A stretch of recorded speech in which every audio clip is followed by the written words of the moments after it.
కామిక ఏకాదశి యొక్క ప్రాముఖ్యతను తెలుసుకుందాం ఈరోజు. కామిక ఏకాదశి విశేషాలు శ్రీకృష్ణ ధర్మరాజుల సంవాద రూపంలో బ్రహ్మ వైవర్త పురాణంలో వివరించబడినాయి. దేవదేవా శ్రీకృష్ణ, దేవసేని ఏకాదశి మహిమను నీ నుండి నేను విన్నాను. ఆషాఢమాసంలోని కృష్ణపక్షంలో వచ్చే ఏకాదశి మహిమను ఇప్పుడు నేను వినగోరుతున్నాను. దయచేసి దాని మహిమను నాకు చెప్పవలసినది అని ధర్మరాజు శ్రీకృష్ణుని అడిగాడు.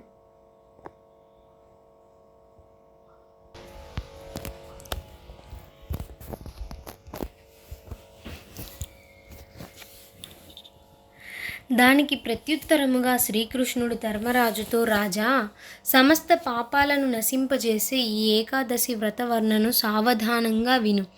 పూర్వకాలంలో వారధుడు ఒకమారు ఇదే విషయాన్ని బ్రహ్మదేవుని అడుగుతూ ఆ రోజు ఆరాధించవలసిన దైవమును గురించి, ఆ ఏకాదశి రోజు అనుసరించవలసిన విధిని గురించి ప్రశ్నించాడు అని అన్నాడు. అఖిల జగద్గురుడగు బ్రహ్మ అప్పుడు సమాధానము చెబుతూ, ఆషాఢమాసం కృష్ణపక్షంలో వచ్చే ఏకాదశి పేరు కామిక ఏకాదశి. ఈ ఏకాదశి మహిమను వినడం ద్వారా మనిషి వాజపేయ యజ్ఞ నిర్వహణ ఫలాన్ని పొందగలుగుతాడు.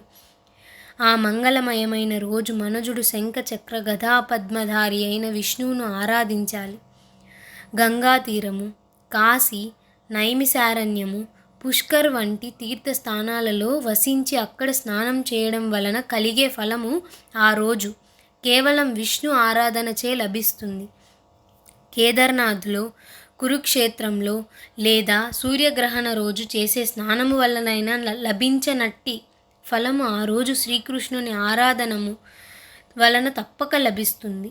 కనుక విష్ణు ఆరాధనతో ఈ కామిక ఏకాదశి వ్రతాన్ని నిర్విఘ్నంగా పాటించడం ప్రతి ఒక్కరి కర్తవ్యం అని అన్నాడు.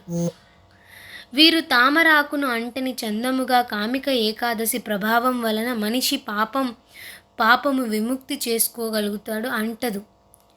తులసీ దళములతో శ్రీహరిని అర్చించేవాడు సమస్త పాప విముక్తుడవుతాడు.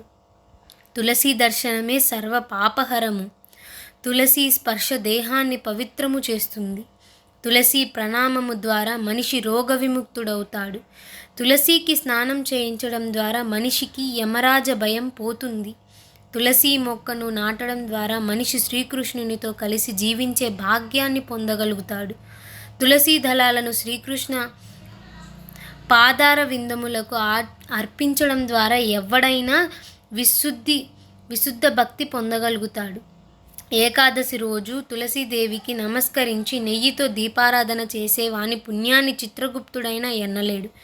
బ్రాహ్మణ హత్య లేదా భ్రూణ హత్య వంటి ఘోరమైన పాపమైన ఏకాదశి ప్రతిపాలన వలన నశించిపోతుంది.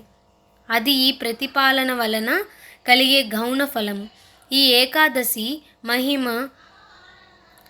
ఏకాదశి మహిమను వినేవాడు లేదా చదివేవాడు నిశ్చయంగా విష్ణులోకానికి చేరుకుంటాడు. ఆషాఢ మాసంలో కృష్ణపక్ష ఏకాదశిని కామిక ఏకాదశిగా జరుపుకుంటారు. ఈ ఏకాదశికి పేరుకు తగినట్టే మనసులోని కోరికలను సిద్ధింపజేసే శక్తి ఉందని భావిస్తారు.